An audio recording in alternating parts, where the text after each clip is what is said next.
In this video today, I'm going to show you why the Democrats have made another colossal mistake as they are now calling Trump and Vance a bully for that heated exchange between them and Zelenskyy yesterday. And I'm going to debunk that claim in this video. But where I want to start first is Zelenskyy going out to Fox News and refusing to apologize. So I'm not hearing from you, Mr. President, a thought that you owe the president an apology. No, I respect President and I respect American people. And if, I don't know, if I think that we have to be very open and very honest. And I'm not sure that we did something bad. I think maybe sometimes some things we have to discuss out of media, with all respect to democracy and to a free media. But there are things that where we have to understand the position of Ukraine and Ukrainians. Now, it has become abundantly clear since this went down that there is a huge political divide within America about what happened, okay? One side is saying Zelenskyy should not apologize. In fact, Trump and Vance should apologize, and Marco Rubio and Mike Waltz needs to resign. Mark, you're saying Marco Rubio should resign?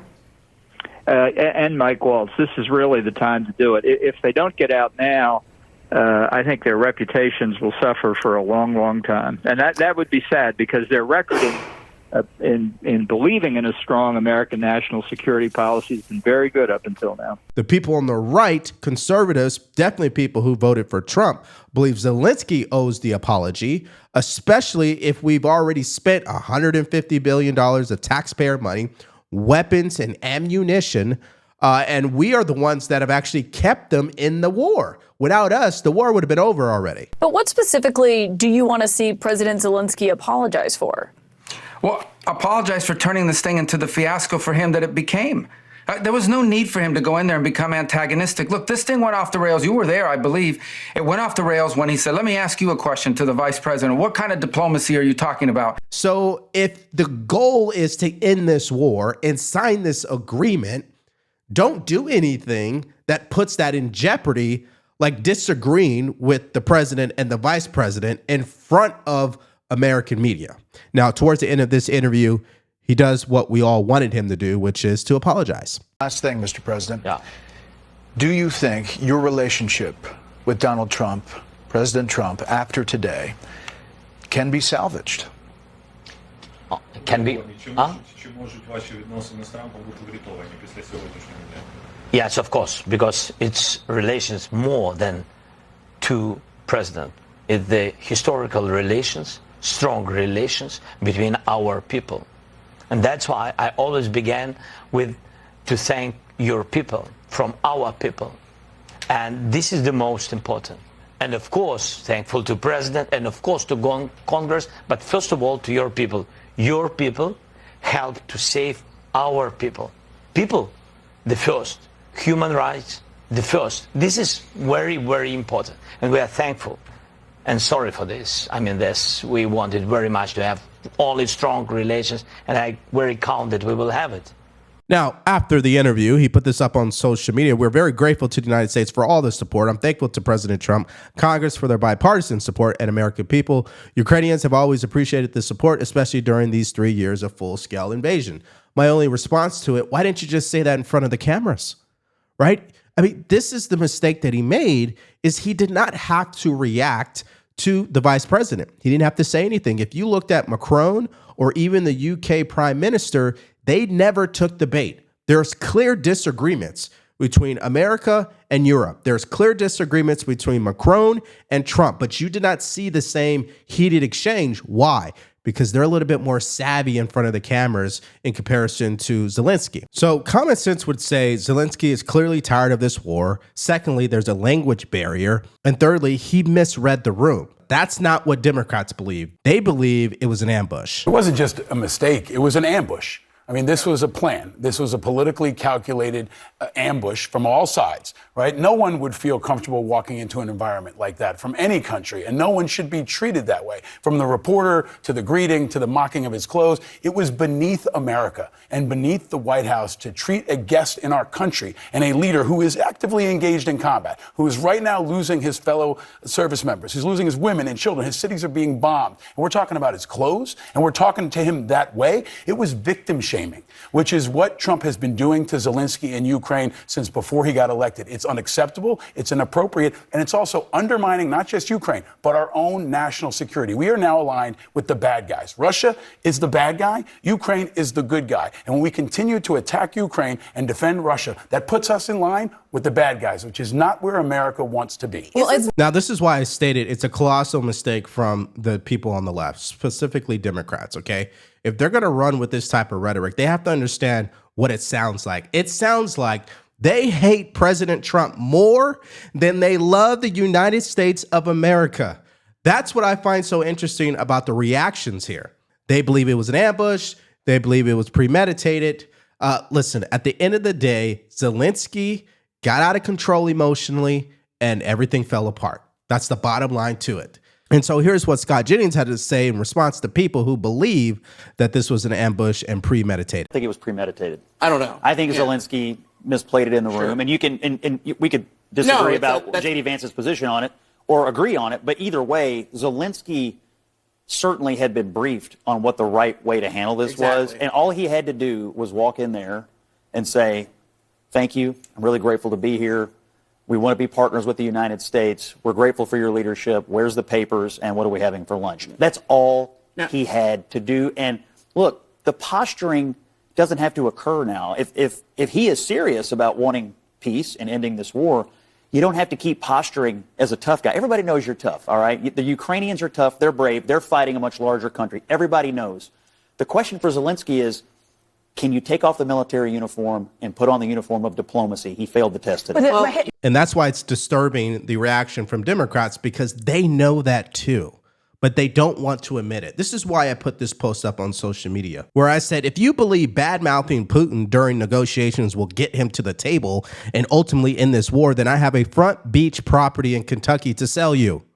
Democrats need to knock it off. Everybody knows he is a dictator and doesn't care for human life. We are talking about thousands of lives lost and tax money down the drain. Why do Democrats continue to push this emotional talking point knowing it won't work? They want President Trump to badmouth Putin every second. But let's remember, Putin never took Joe Biden's calls whatsoever. No progress was made under that administration. Now, all of a sudden, Putin wants to come to the table, have a conversation. They already had a meeting in Saudi Arabia. Why is that? Because they dialed back their rhetoric. Because we know you don't want to antagonize the guy who's holding a gun to the hostage's head. It's common sense. However, the former ambassador to the UN who served under the Obama administration, she has a different perspective. Let's hear it. Well, Nicole, obviously it's a very sad day and an embarrassment for the United States on the world stage. But let's step back and analyze what's happened here. I think there's no question that this was a setup.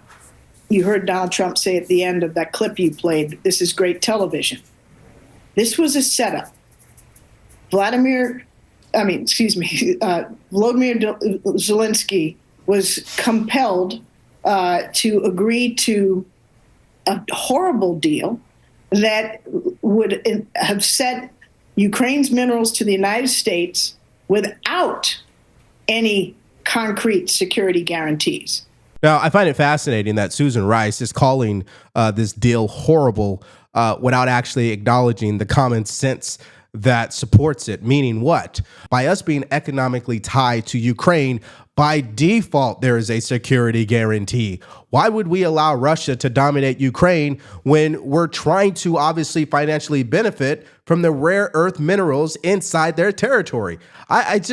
These people have degrees, years of political experience. It's like they forget all that when the cameras come on. Now, there's so much more to get to in this video and more at play that's not really being discussed. And we're going to show you that later in this video. But just hear what she has to say about the vice president. And I think, as he said at the end, because he can't, help himself, this was a setup for the cameras. It was a play to his base, but above all, it was a play to Vladimir Putin, to show fealty to Vladimir Putin, and to try to humiliate Zelenskyy. But Zelenskyy didn't play along with the script, because Zelensky's got dignity and guts. And Zelenskyy has people that he democratically represents. So needless to say, again, this represents a rhetoric from the Democratic Party that they hate President Trump more than they love America. Because even if President Trump is wrong, let's just say he was wrong, why would you all publicly come out, because we know all of the world leaders are watching, and criticize the President of the United States? Now, you may do that behind closed doors, but you wouldn't be making repeated rounds on mainstream media pushing this rhetoric, especially when there's finally a negotiation taking place to end this war. They would hold off because they want to make sure this war ends. Oh, wait, I forget. That's not what Democrats want. They want to keep getting paid somehow through this war, because I know that's what's taking place here. As far as Zelenskyy is concerned, he only had one job, and I think Scott Jennings summed it up nicely. I don't know if he needs an apology. He needs Zelenskyy to recognize the position that he's in. Which to you is what? We're their patron. We're their best hope for the killing to stop and for them to emerge from this sovereign and prosperous. And we're also their best hope as a business partner. I mean, all Zelenskyy had to do today was put on a tie, show up, smile, say thank you, sign the papers, and have lunch. That's it.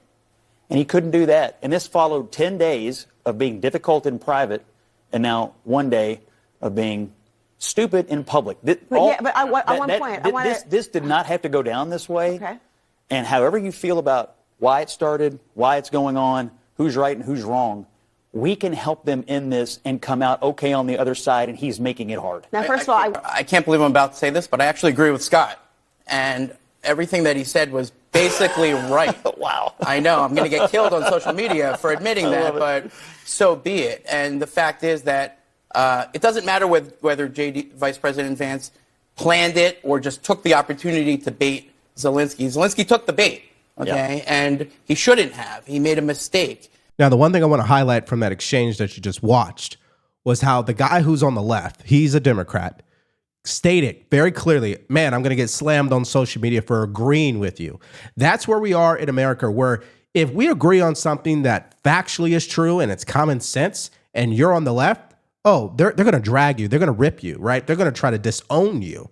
That's how toxic it is on the left. And that's unfortunate, because we should be able to find common ground and agree on just basic things. The problem is they hate President Trump so much, they can't do it. They just can't do it. So I give credit to the gentleman for actually admitting out loud that he does agree with Scott Jennings on this. So now the most important question is, what happens from here?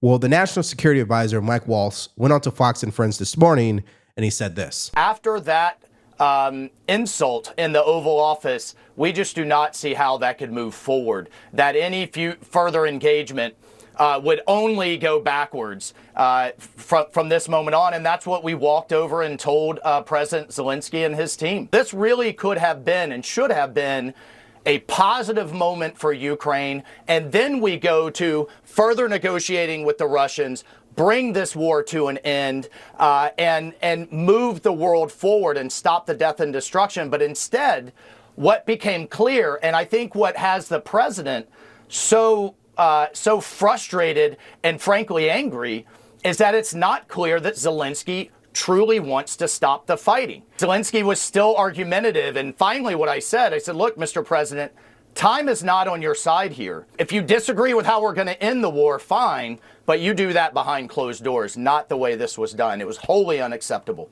Yeah, that's why my message to Democrats who are claiming this was an ambush, I find that to be nonsensical, because it's very clear. We're talking about diplomacy, which means you got to play the game. When the cameras are rolling, you're supposed to act a certain way. Why? Because you don't want something like this going down.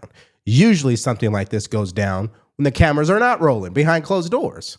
Now, I'm a firm believer that this still will be resolved. The agreement will be signed, because Ukraine can't keep going. Russia can. They still can go on for another year or so.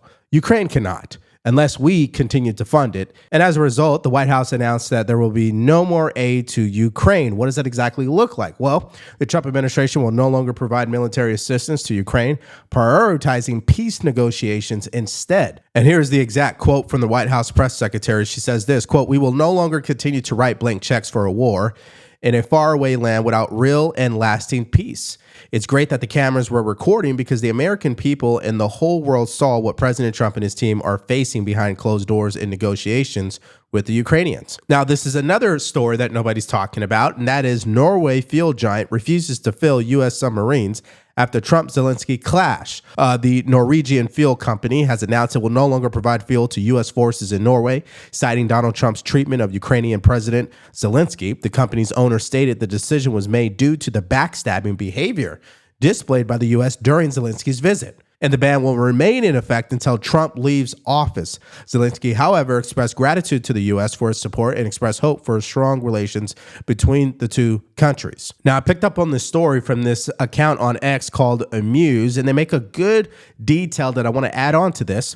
While the fuel was only for the USS Delaware's backup diesel engine, this is the first time a NATO member refused a fellow NATO member fuel for a military vessel. It may be time for the U.S. to exit NATO. That's exactly what this looks like on the surface. Now, just to be clear, I'm not saying we should exit NATO, by the way, but we definitely should demand them to contribute more than what they've been doing, okay? I think that is a fair criticism. Now, what I find fascinating is that immediately after that meeting was canceled and Zelenskyy had to leave the White House, everybody in Europe posted the same message on social media. Here's an example of that posted by Danish. He says this, yep, not coordinated, totally spontaneous. Why can't people simultaneously feel the same way and compose the exact same slogans? I can't believe anybody would think this is coordinated. And he's being obviously sarcastic, but here is an example. I mean, you've got 4 leaders right here all using the same language. And it was just announced this morning that Zelenskyy and the UK Prime Minister has agreed to a $2.6 billion loan. Also, Germany has asked the government to expand its funding for Ukraine. So maybe this is what's needed to get these European countries to wake up and start actually contributing, because they have so much to say, but they have not offered the same level of weapons, ammunition, and money that America has. So the final question I think that also needs to be answered is, what does Zelenskyy need to do to reset talks with President Trump? Well, it's very simple, according to the president himself. What did Zelenskyy start clock taking? He's got to say, I want to make peace. He doesn't have to stand there and say about Putin this, Putin that, all negative things. He's got to say, I want to make peace. I don't want to fight a war any longer. His people are dying. He doesn't have the cards, just so you understand it, okay? I can tell you. I want anybody that's going to make peace. If he's capable of making peace, which he may or may not be, but I want somebody that's going to make peace. Again, he doesn't have the cards. When we sign up, he's got all of the cards. That doesn't mean he can fight. He's got to stop the fighting, stop the death. He's losing hundreds of thousands of soldiers. It's time to stop the death. All right, so that's what President Trump had to say. And now I want to hear what you have to say to this particular question I have for you is, do you agree with me that the Democratic Party is making a huge mistake here by framing the narrative the way they've been doing? They come off as hating President Trump more than loving the United States of America. Let me know if you agree with that. Just put it in the comment section below. Now, of course, you guys know this entire video has been about Zelenskyy and that entire heated exchange in the Oval Office yesterday. However, a story that was flying under the radar yesterday was how the FBI did not turn over the Epstein files to the Department of Justice. So it's official. There's a total corruption on our hands. It's been exposed, and we talked about that. So if you want to check out that video, all you have to do is click on it because it's coming up right now.